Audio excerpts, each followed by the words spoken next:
الأعراب آمنا قل لم تؤمنوا ولكن قولوا أسلمنا ولما يدخل الإيمان في قلوبكم আল্লাহ রাব্বুল আলামিন বলছেন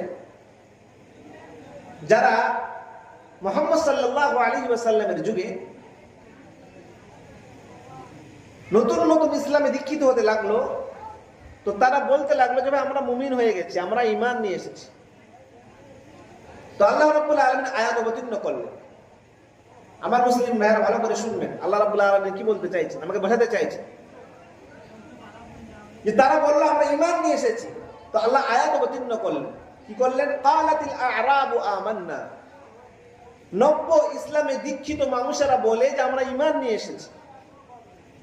দেখেন মুহাম্মদ সাল্লাল্লাহু আলাইহি ওয়াসাল্লাম আপনি বলুন, কুল লাম তুমিনু, তোমরা এখনো ঈমান নিয়ে আসোনি। ওয়ালাকিন কুলু আসলামনা, তোমরা বলো আমরা ইসলাম নিয়ে এসেছি। মানে তোমরা স্বীকারোক্তি দিয়েছো যে হ্যাঁ আল্লাহ একজন আছেন, তাকে আমরা রব হিসেবে মেনে নিয়েছি।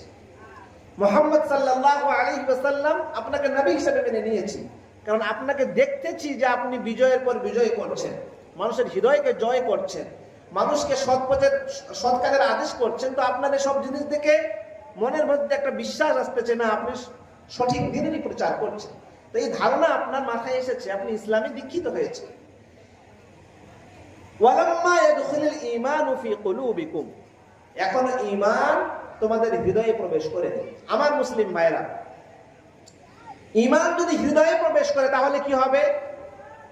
তাহলে আপনার 5 ওয়াক্ত নামাজ ছুটতে পারে না, আপনি হারাম সেবন করতে পারে না।